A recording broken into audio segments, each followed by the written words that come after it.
Yamuna Tira Vrajati Yamuna Tira Vrajati Jaya Raja Madhava Swami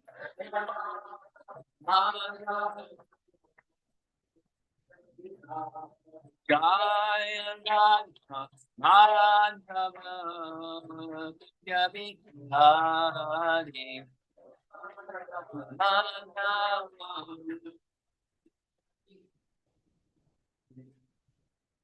Jaya Vishnupad Paramahamsa Param Jagacharya Asta Saraswati Srimad.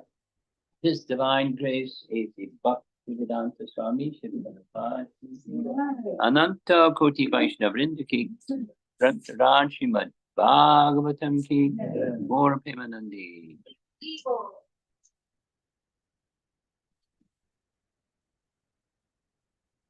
Canto 1, Chapter 5, text number 19. If you have your little phone, you can chant responsibly. 1, 5, 19.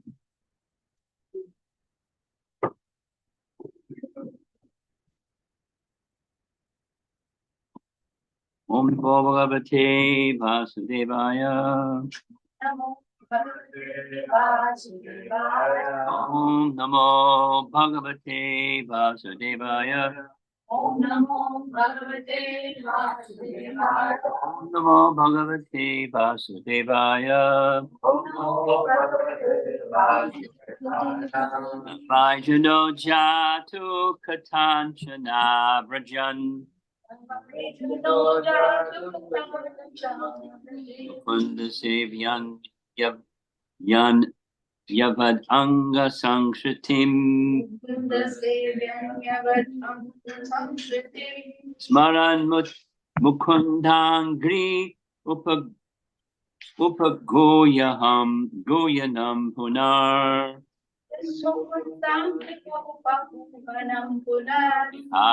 Vihatam Ischan Na Raso Graho Jana.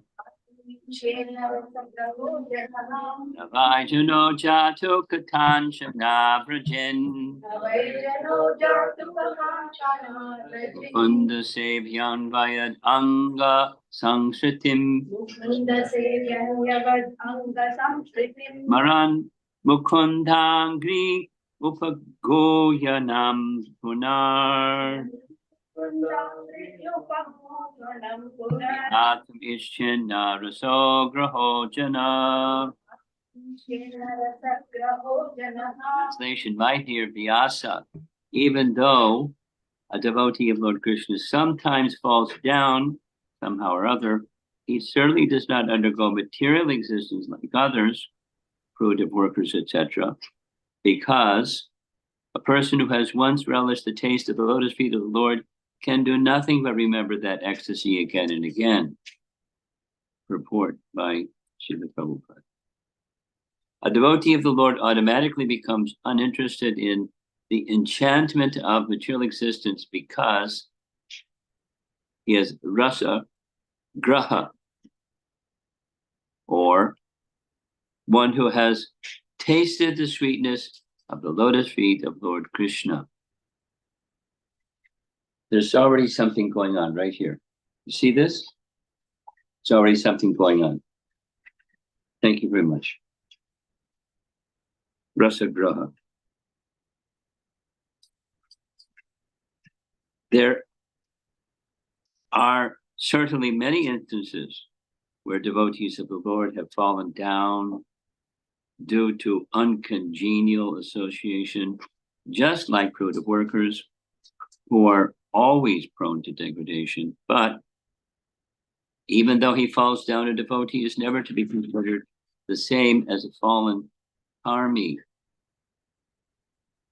Why not? A karmi suffers the result of his own fruitive reactions, whereas a devotee is reformed by chastisement directed by the Lord himself. The sufferings of an orphan and the sufferings of a beloved child of a king are not one and the same. An orphan is really poor because he has no one to take care of him. But a beloved son of a rich man, although he appears to be on the same level as the orphan, is always under the vigilance of his capable father. A devotee of the Lord, due to wrong association, sometimes imitates the fruitive workers. The fruitive workers want to lord it over the material world. Similarly, a neophyte devotee foolishly thinks of accumulating some material power in exchange for devotional service. Such foolish devotees are sometimes put into difficulty by the Lord himself. As a special favor, he may remove all material paraphernalia. By such action, the bewildered devotee is forsaken by all friends and relatives, and so he comes to his senses again by the mercy of the Lord and is set right to execute his devotional service. Paragraph. In the Bhagavad Gita, it is also said that such fallen devotees are given a chance to take birth in a family of highly qualified brahmanas or in a rich mercantile family. A devotee in such a position is not as fortunate as one who is chastised by the Lord and put into a position seemingly of helplessness. The devotee who becomes helpless by the will of the Lord is more fortunate than those who are born in good families. The fallen devotees born in a good family may forget the lotus feet of the Lord because they are less fortunate. But the devotee who is put into a forlorn condition is more fortunate because he swiftly returns to the lotus feet of the Lord, thinking himself helpless. All around. Paragraph. Pure devotional service is so spiritually relishable that a devotee becomes automatically uninterested in material enjoyment. That is the sign of perfection in progressive devotional service. A pure devotee continuously remembers the lotus feet of Lord Sri Krishna and does not forget him even for a moment, not even in exchange for all the opulence of the three worlds.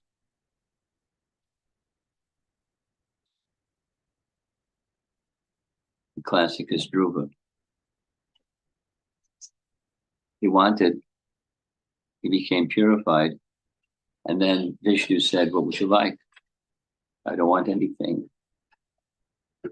He got everything.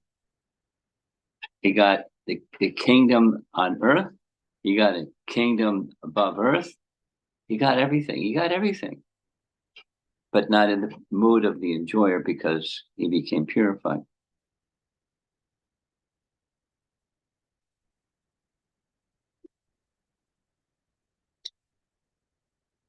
There was a small factor, the mercy of Narada Muni and Tivra Bhakti, like in very intense Tivra Bhakti, but he became purified. So there was no longer some interest. Back to Canto 2, Chapter 3, Text 10, Akama, Sarvakama, Moksha Kama, Vidaradi, Tivrena, Bhakti Yogena, Yajeta, Purusham Param, the Supreme Person. If there's Tivra Bhakti towards the Supreme Person, then everything gets adjusted.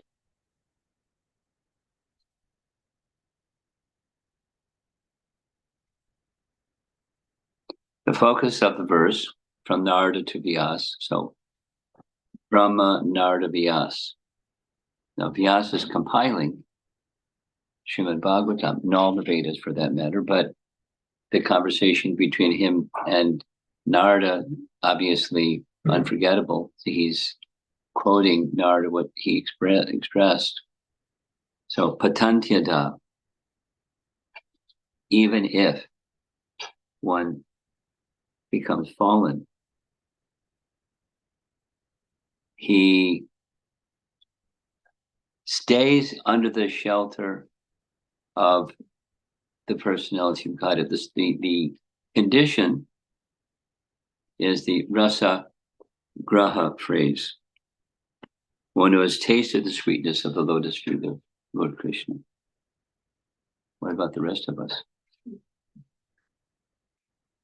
Well, the rest of us have also, to a lesser degree, maybe, or to a greater degree, maybe, or somewhere in between, there's something. And to the degree there's that something, then the Lord extends his kindness, which goes beyond the fruits of piety kind of kindness. Fruits of piety means in this life, pious, in next life, elevated position, or in this life, a devotee beyond pious. And what doesn't complete, so according to the expression of Bhagavad Gita, if he doesn't complete, there's three opportunities. And Bhagavad Gita emphasizes two: goes to a higher position, heavenly planet, or takes birth again in a family of devotees or wealthy persons, so they doesn't have to struggle. And that's largely whether one has taken birth in the devotee family, but the discomfort of poverty is something that at least those assembled in this room are not well accustomed to. There are certainly people that are well accustomed to that. And that's not us. So fruits of piety. Thank you. Now, even more so, maybe you know some people. I know some people. As I was reading this, I was thinking of those people where special favor is shown to those devotees where they're put in a helpless condition. This and that and the other thing and the other thing, and it seems to be no end, and help. And there's only shelter. A classic example is Sanatana Goswami and his sores and what Chaitanya Mahaprabhu put him through. And at the end, Haridas Thakur evaluates the mercy that Sanatana Goswami achieves. The personality of Godhead, Chaitanya Mahaprabhu, personally orchestrated the helpless position. And because of his good character, Sanatana Goswami didn't want this smelly, oozing, pussy stuff smearing on the body of Chaitanya Mahaprabhu. He didn't want to go in front of the Jagannath temple, so he got blistered feet instead. Anyway, difficult situation.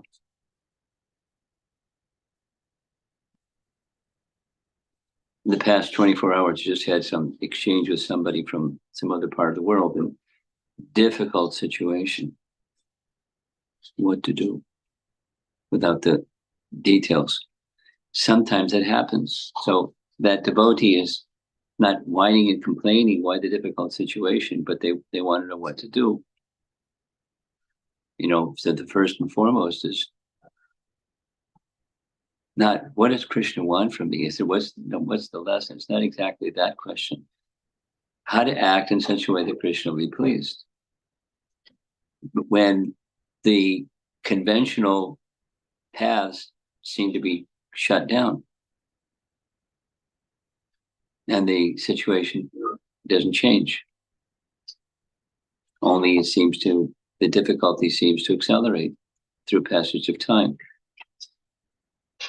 That's mercy. I mean, it doesn't feel like mercy. It feels like, ouch. But it's mercy. That's the explanation given to us here. Easier said than done. But so what's the rescue? Rasograha. There is this reality. There is a spiritual reality. And I want that spiritual reality, whatever the price is.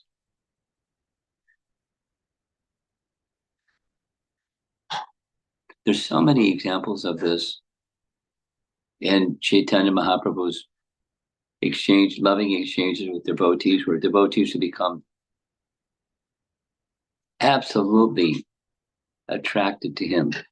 And they wanted to be with him, and he would say no. Not like no forever, but stay in your situation and perform this or that's without making a list. Stay in your situation because it's purifying, and the time will come.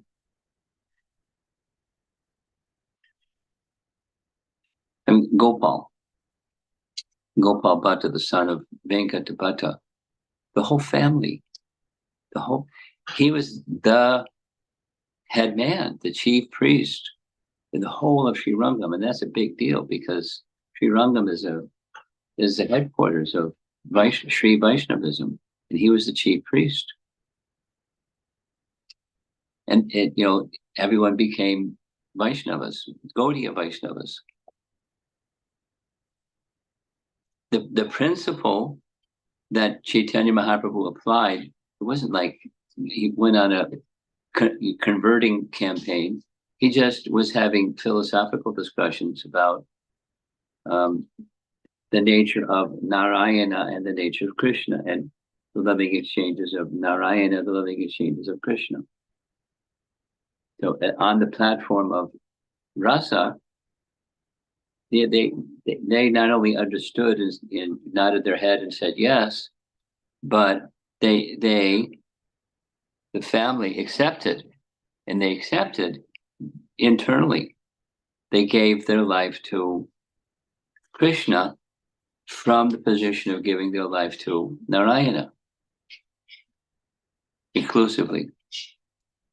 So even when they're doing Narayana worship, their meditation is upon Krishna. And the special position of Krishna, rasa-wise, they're the same. Here's the discussion. According to Krishnadas Kaviraj, who had authorities to support everything that he wrote, he just includes a snippet of one exchange, and he was there for 4 months. So there must have been more than one exchange, because the exchange is between Chaitanya Mahaprabhu and Venkata Bhatta, but Prabodhananda Saraswati doesn't describe a discussion with him. But when the time was ripe, the brother of the chief priest, left Sri Rangam in such an honored position and lived in a very humble place, Bhajan Kutir, little cottage by the side of the river Jamuna at Kliagat. The place is still there, and wrote volumes of glorification of Lord Chaitanya and glorification of Krishna. So, in this exchange, there's a question-answer exchange, open-ended questions. Oh, Venkata Bhatta, it is said that Lakshmi, the goddess of fortune, is the most chaste. So could you explain to me why the most chaste goddess of fortune left the lotus feet of Narayan and wanted to go in and join the rasa dance of Krishna? You know the story?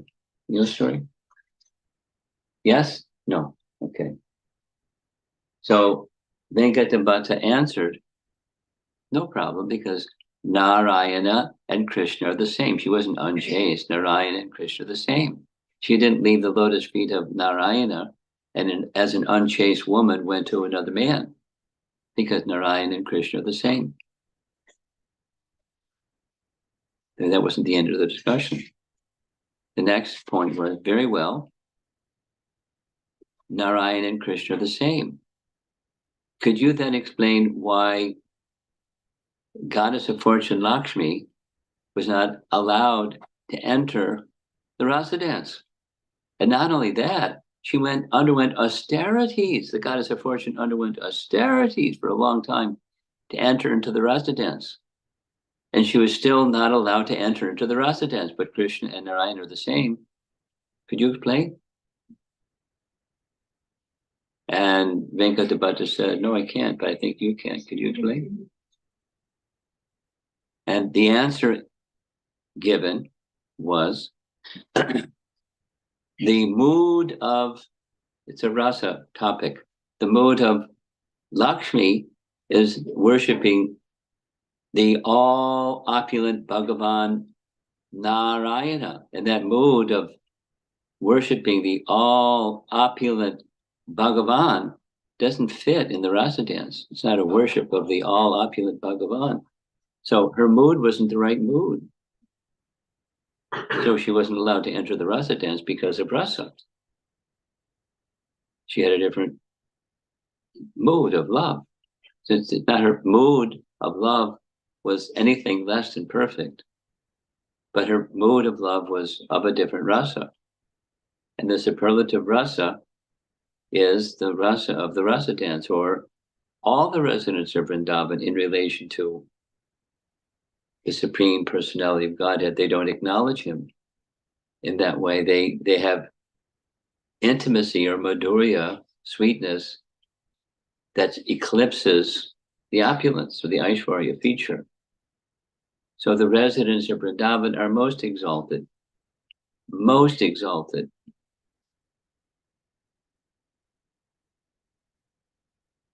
Now, what happens when some discussion like that takes place? Most people just move on to the next topic.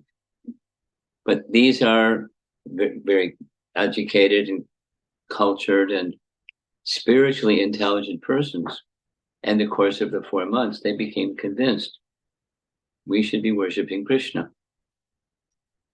Because of our upbringing, we're worshiping Narayana, but we can't worship Narayana in the mood of worshiping Krishna because it doesn't fit. So Venkatabhatta stayed because he had a service to do. But it wasn't like he stayed because he was attached to being the chief priest. He stayed, that was his duty. His brother left. And when Chaitanya Mahaprabhu was leaving Sri Rangam, little Gopal wanted to go. Now they're totally attached because little Gopal was serving and serving and serving, and Mahaprabhu was receiving his service, and who knows the varieties of loving exchange between them. And after all, he's an eternal associate. An eternal associate. They wanted to go with him, and he said, "Do you stay? Serve your parents. When the time comes, you can come join me." And they didn't say, "Come join me." You can go to Vrindavan and make your residence in Vrindavan. When Gopal left Sri Rangam, he could have made a quick stop in Puri on his way, because Chaitanya Mahaprabhu was on the planet still then. He didn't. He went straight to Vrindavan because that was the instruction. Although, how attached was he to Chaitanya Mahaprabhu, life and soul? But he had life and soul said, go to Vrindavan, be under the care of Rupa and Sanatan. So that's what he did. He didn't take a detour.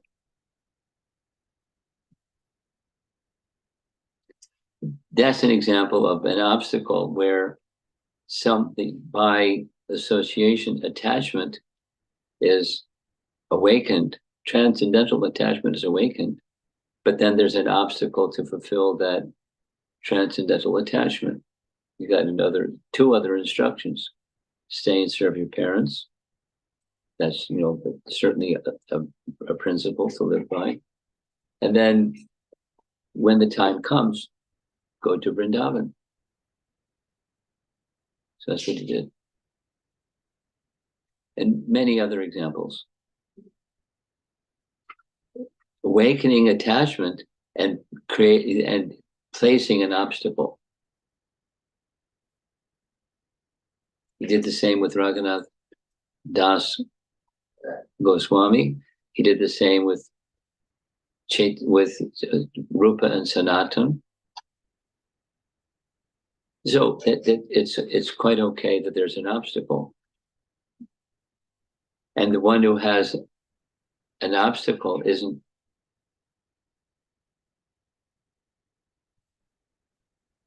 destroyed because there's an obstacle and I have an attachment. In these examples, it's not that one has fallen. Not that one has fallen. These are not examples of what's being described here, but there are examples in scripture and in life. And so the teaching that Narada is giving to Vyas is the operative principle is attachment to the lotus feet. Raso graha. The attachment to the lotus feet, what does that mean? Well, one of the things it means is there's no happiness that matches the happiness of being in a humble mood, serving the personality of Godhead before the personality of Godhead or his dear devotees. And when that is the principal happiness for someone, other things may come and go. It doesn't affect the higher taste. Things do come and go. Just the nature of the world. Things come and things go. Therefore, having the right association and circumstances, etc., where the happiness of devotion to Krishna is experienced, that's protection. The persons with whom or from whom one receives devotion and nourishes that devotion, that will protect one from stuff, from becoming materially attracted, or protect one from bad association.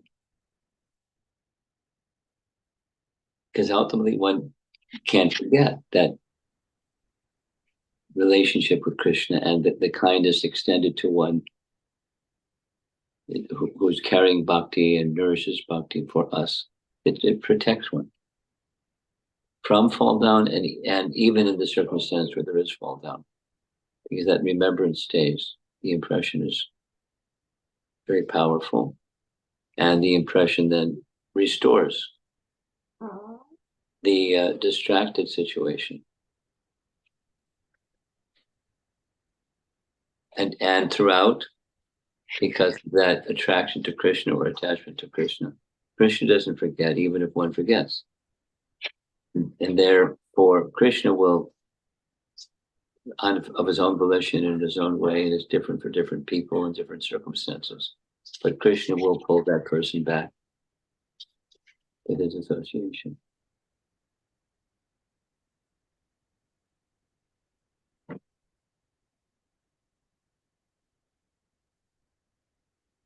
Now that's the teaching, and then within the course of the rest of the cantos of Srimad Bhagavatam, there's examples.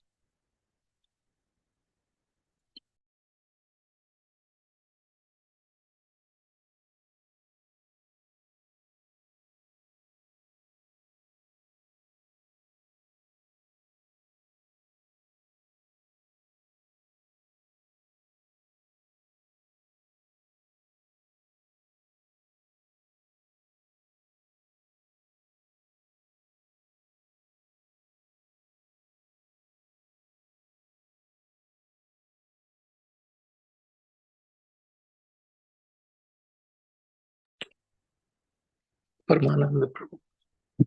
Just muted. Pretty good. Okay, so let's see if there's some discussion. It's now 12 after 8. Yes. Two thoughts. One is in terms of the difference between the exchange of Supreme and his devotee and those the worshipper of demigods, and the exchanges between the demigods and their worshipper is, for example, the worshipper of Lord Shiva got their results pretty quick by worshiping of Lord Shiva. And in contrast, the worshipper of Lord Vishnu does not have that benefit. Not necessarily. Apparent. There's an exception, but that's a rule. That's a tendency, yeah. And you can see from I can see from this contrast that Krishna, the supreme personality of Godhead, he is more caring in the sense that he takes time to educate his devotee and to foster their characters. Yes. And Lord Shiva, on the other hand, maybe just try to stop that person from bothering him, so very quickly give the result to that person. Well, it's not just stop them from bothering, it's also reciprocation with their commitment to him. He's easily pleased, not just he wants to dismiss people because they're botheration. He's pleased. Easily. Ashutosh. But there's still the point is it was well taken. Something similar to that is, I remember once in Rupa Goswami's pastime, there is one person asked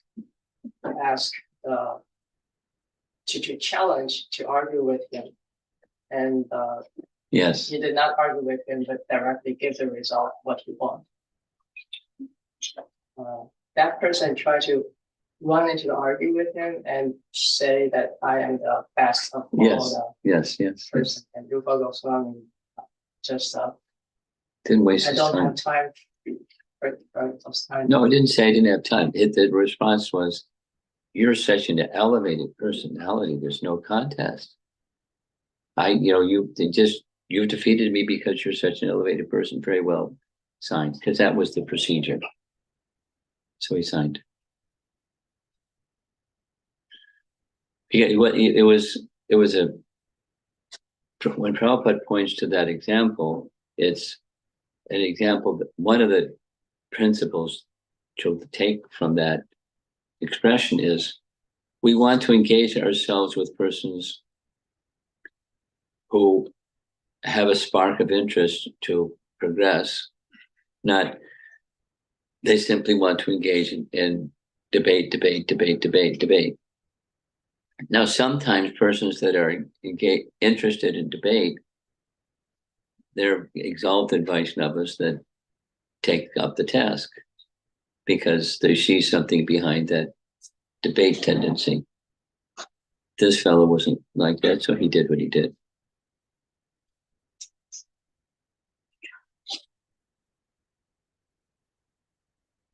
Another thing is from Vyasa Grabha. Yeah. And I think we directly as devotees could take a glimpse of that from Lord Chaitanya himself. Yes.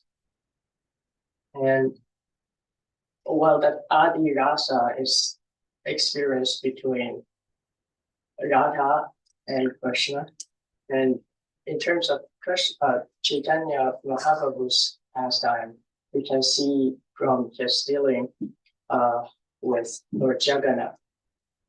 He's dealing with Lord Jagannath in the sense that we can't really talk about Lord Chaitanya without talking about Lord Jagannath.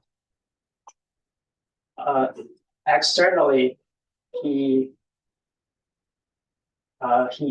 he spent a lot of time in Jagannath Puri, Yes. and also he took birth underneath a neem tree, and I know that the Jagannath Puri, the deities of Jagannath are traditionally carved from neem tree, Yes.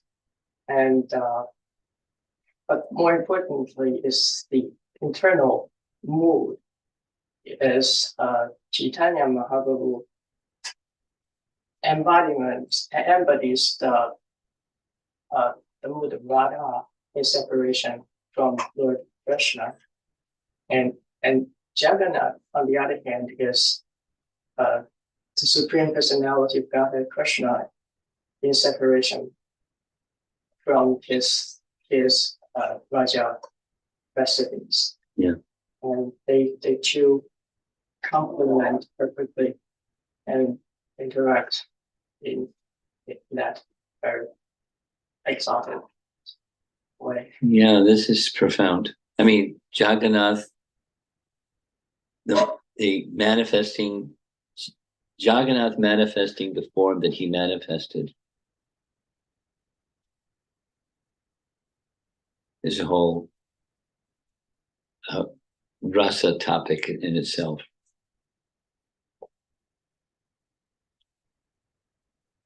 Arms withdrawn, big eyes. And you can see when Chaitanya Mahaprabhu was experiencing the Mahabhava, his body got elongated, his body got stretched, and Jagannath on the other hand, his body got contracted.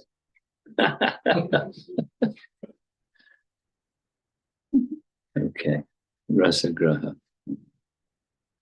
Anything else? Yes. So Guru Maharaj, today's verse made a nice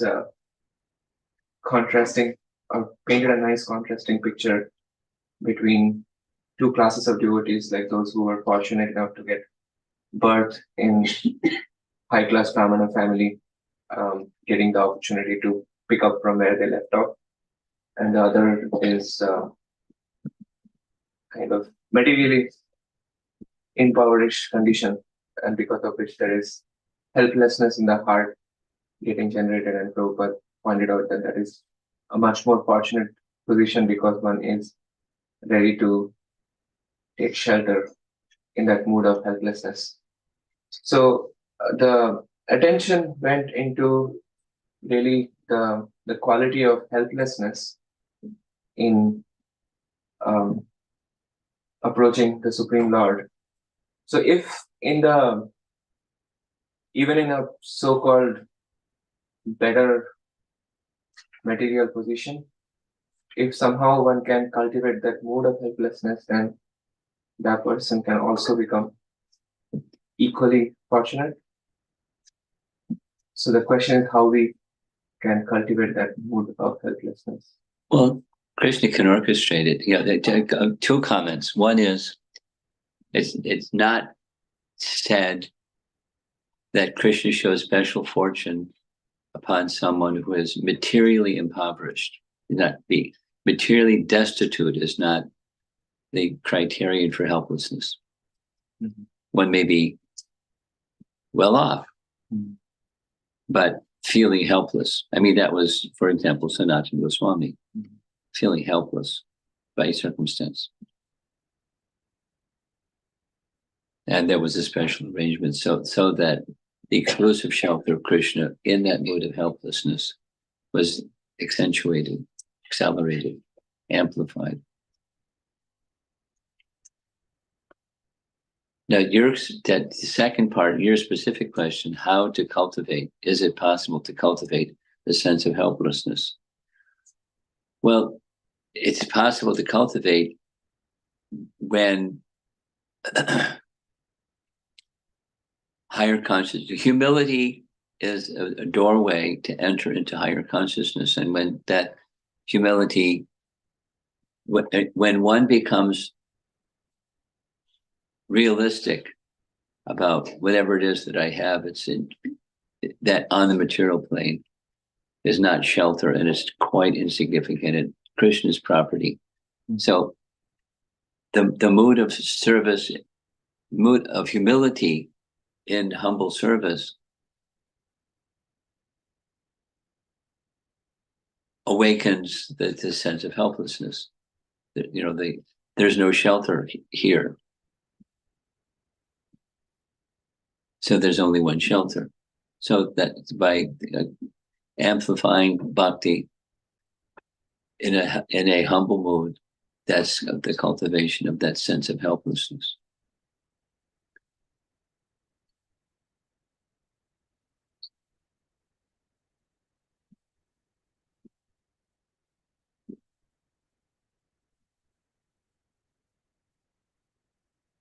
Accepting a mandated service, like Prabhupada, accepting a mandated service that's beyond my sense of what I can do, but if it's a mandated service, not I just create something that's beyond my capacity, but a mandated service that seems beyond my capacity, but trying to do that which is beyond my capacity. That's the helplessness mood again.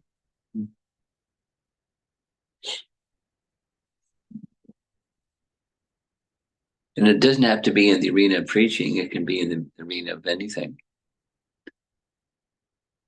You know, offenseless chanting, try that one. Beyond my capacity. I try and help.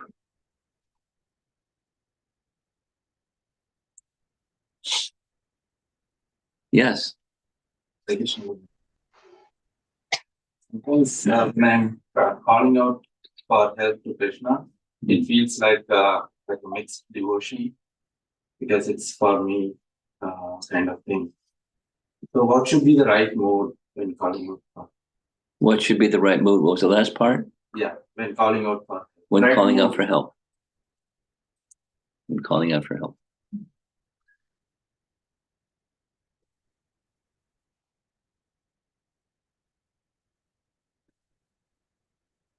We had this discussion about what the term back to Godhead means. Remember that discussion? It's not remember? Yeah, okay, you don't remember. Were you here? Anyway, back to Godhead. A or B. Back to Godhead means getting in a Vaikuntha Vimana and going from position A to position B, and position B is back to Godhead. Or the other option is the consciousness even where I am. Back to Godhead is a statement of consciousness where anywhere one can be back to Godhead. When one can be with Krishna in the spiritual plane, even in the material atmosphere, that's back to Godhead.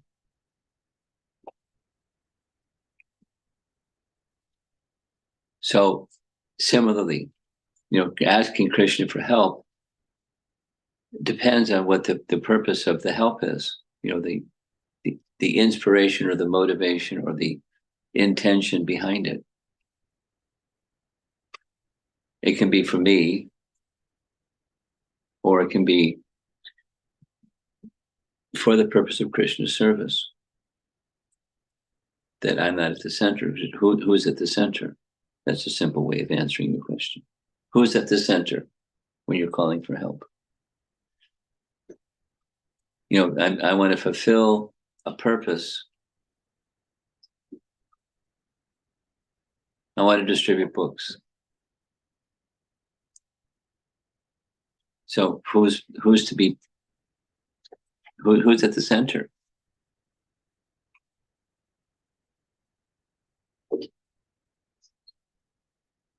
Pick anything. Who's at the center? So the phrase that I've been repeating again and again, but it's rather than the rephrase again, is exclusive. Nothing but. Then otherwise it's a mix. It's not just selfish, but it's a mix. So we're not there yet. We're not at the unmixed.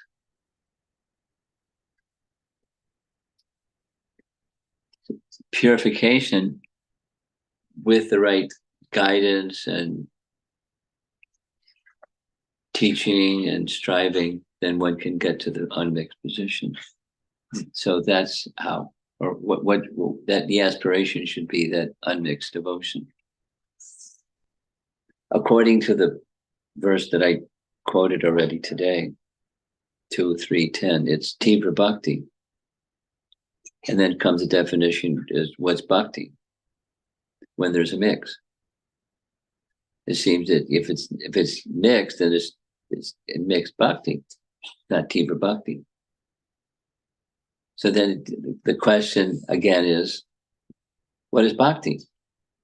So the bhakti definition, so I'm accepting that which is favorable to get there. And I don't always get it right because I'm mixed. But I'm following that path. Anushilana, I'm following the path of the exalted souls.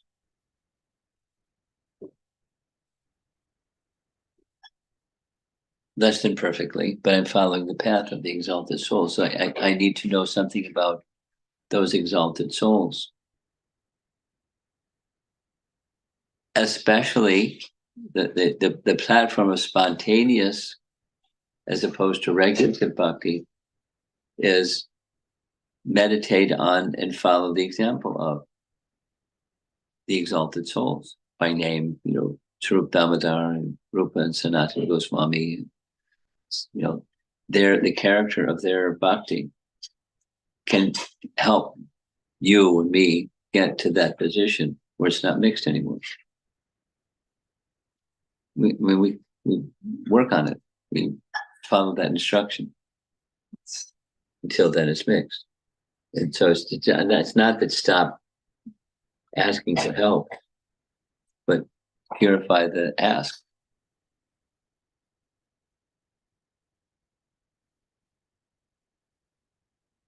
Last question. Hare Krishna Guru Maharaj. My question is, it said that Krishna shows special favor to his devotees, by putting them in material in miserly conditions, so impediments. How would also offenses cause devotees to reach miserly miseries? How do we know the difference if it's a special favor or we're committing offenses? Is it the same? Thank you. Well, the last part is easy. It's not the same. But the other question is, how do you know? And, here's a two-part answer. Let's just assume that you and I are not pure devotees yet. So likely for you and I, there's going to be a mix of something that's on the devotional side and something that's on the not devotional side. And that's just a statement of, it's not just humility, it's a statement of fact. We're not there yet. So there's a mix. There's something on the spiritual, there's something on the material side. It's just a very simple assumption. Then comes the next question: how do I move from the mixed to the unmixed, which is what we just discussed? We listen carefully to the teachings. We look to the perfected souls that exemplify perfect application of the principles of bhakti. And we look up to them and try to follow in their footsteps and to try to be in service to them. So that's to go from where we are, the mixed, to the unmixed. And again, just like this prior question of prayer for help, who is at the center? Are you at the center, or is Krishna being pleased at the center? So we're mixed. So the more you can get, it's not like you become invisible, but you become an instrument of this higher principle of the great souls, and become an instrument of the great souls. And that's by happiness. To the degree that that's there, then it's no longer mixed. You get the last question. Maharaj, when I ask this question, who is at the center, say whatever I'm thinking about, I feel that the answer or further questions that come to my mind is that with what what is my, how am I identifying myself? Am I identifying myself? And again, there's a range of it. I cannot say, okay, I'm not able to identify myself as servant of Krishna, or I'm not on the other spectrum either. It's somewhere in between. So I find that who is at the center, the question, the answer also comes that I am in some form or some part of it also in the center if I am being an instrument or a subordinate. Why?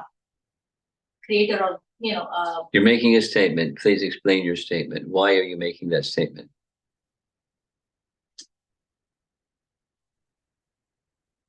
which particular statement?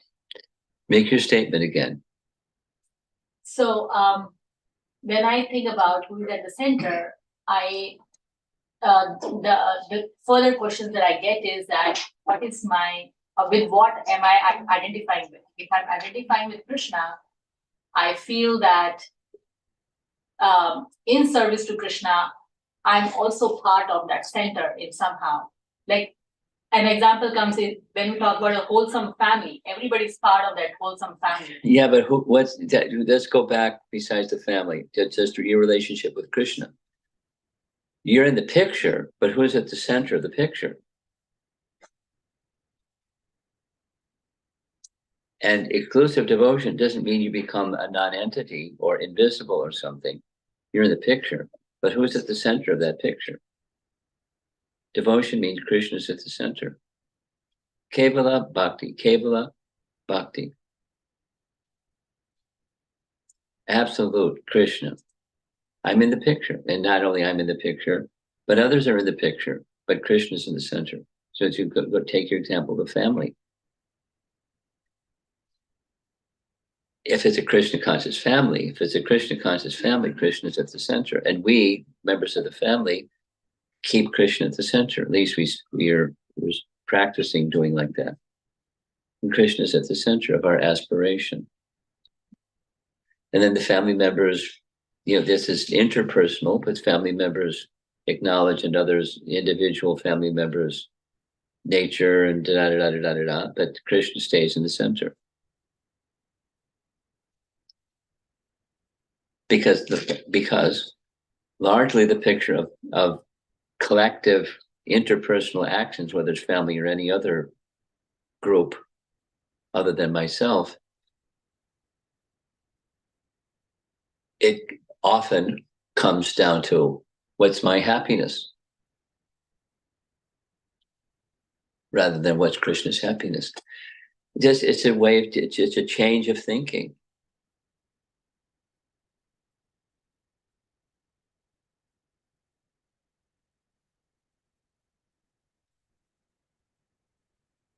Supposing this happened already for me this morning, somebody's in this very distressful situation.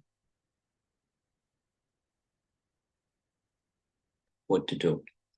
Some advise me this, some advise me that. What should I do?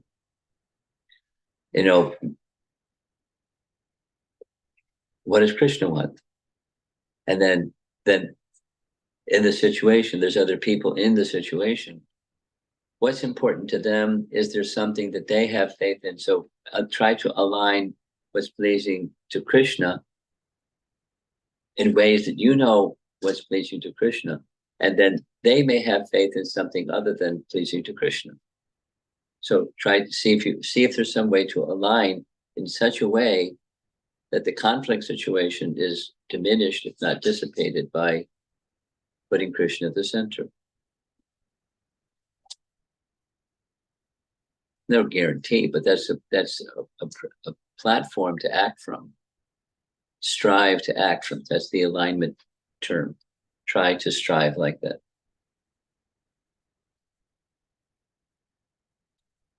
You're still in the picture. Krishna's at the center. And there's a bump. What to do with the bump? Everything just got tossed up in the air. It was a big bump. Now what? Keep Krishna at the center and decide what's best to, given what's going on. It's very similar to what was being said here in this first improvement. It's going to end there. Thank you very much, Prabhupada Ki. Yeah.